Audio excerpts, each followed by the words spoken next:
खबरूं समाचार शेयर कंदासीं। इस्लामाबाद खां अॻूणो सदर आसिफ अली ज़रदारी ऐं बिलावल भुट्टो ज़रदारी जी सदारत हेठ पीपीजे सेंट्रल एग्ज़ीक्यूटिव कमेटी जो इजलास थियो आहे। इस्लामाबाद खां ख़बर अवां ताईं पहुचायूं पिया। इजलास जे हवाले सां अवां खे ॿुधाईंदासीं। इजलास में अॻूणे वज़ीर आज़म यूसुफ रज़ा गिलानी, फैसल करीम कुंडी, मंज़ूर वसाण ऐं ॿिया अॻवान बि शरीक थिया आहिनि। इजलास में एतज़ाज़ एहसन बि शिरकत कई आहे।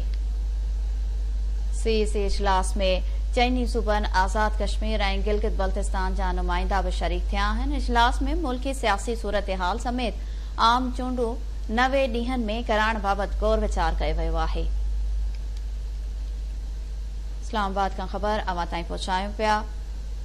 अॻूणे सदर आसिफ अली ज़रदारी ऐं बिलावल भुट्टो ज़रदारी जी सदारत हेठ पीपीजे सेंट्रल एग्ज़ीक्यूटिव कमेटी जो इजलास थियो आहे। इजलास में अॻूणो वज़ीर आज़म यूसुफ रज़ा गिलानी, फैसल करीम कुंडी, मंज़ूर वसाण ऐं ॿिया अॻवान शरीक थिया आहिनि। जॾहिं त इजलास में एतज़ाज़ एहसन बि शिरकत कई आहे। सीईसी इजलास में चइनी सूबनि आज़ाद कश्मीर ऐं गिलगित बल्तिस्तान जा नुमाइंदा बि शरीक थिया आहिनि। इजलास में मुल्की सियासी सूरत हाल समेत आम चूंडूं 90 ॾींहनि में कराइण बाबति गौर वीचार कयो वियो आहे।